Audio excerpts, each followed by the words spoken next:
My work is about trying to present the most honest version of yourself uh, without really knowing who you are yet, and then being terrified of doing that poorly. It's an awkward place to make work from, but it does give you a lot to work with.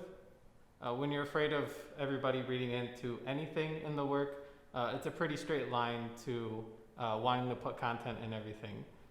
So when it came to having to put this work in a show where people will go and see it, I suddenly had a lot to work with.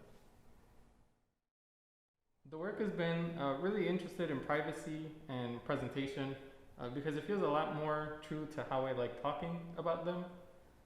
I have really specific relationships and stories with anything that I'm putting in the drawings that I'm working through in real time. So whenever I feel like they're pointing to a culture or something outside of myself, the fear of misrepresenting anybody involved kind of jumps forward. So what that looks like in the drawings is that I usually panic and redirect the viewer to something else that's happening. I had been looking for a way to make that process appear in a way that wasn't just in the images, but in a way that was a bit more physical. So embossing was like a really exciting version of that for me.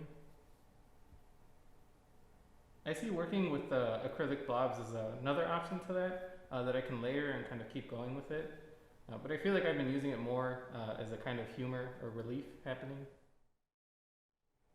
I decided to have this drawing fold over because it doubled down on this work being about a defeated moment, but it also hid the text that's actually asking about anything else. It starts underneath that fold and says, when you want to live, how do you start? Where do you go? Who do you need to know? Which in true garbage fashion is a line from a Smith song. And then we have the phone that's both asking the viewer if they're actually engaged with the work, but can also be related to the painting I have literally looming right above it. There's a trope in painting where pieces aren't supposed to finish each other's sentences or talk to each other, but I felt like installing them in this way was a way that I could do that, but then also still have the viewer be more kind of an active part in that experience. The work has pretty much always been really dramatic.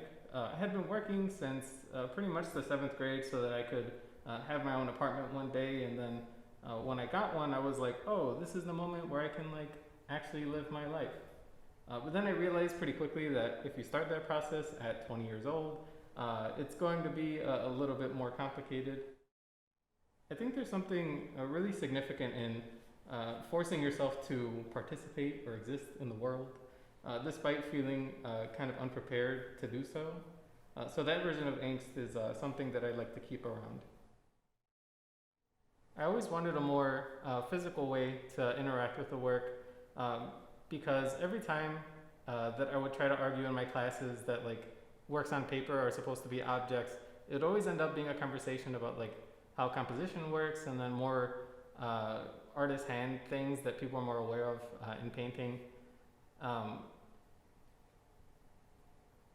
So I was like, okay, if there's a problem when I put a push pin through it, then why do I always have to be so intellectual about this?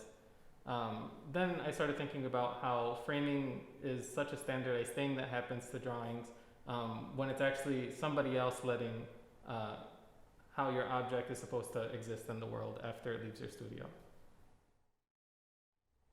So basically, that was what led to framing everything so that each of the pieces had their own thing going on. It was a chance to continue some of the ideas that were already happening in the drawings, but then also trying to reference other pieces.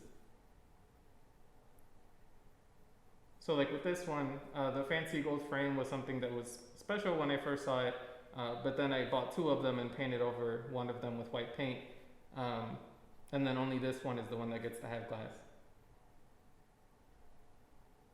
I was also still into just putting push pins into things.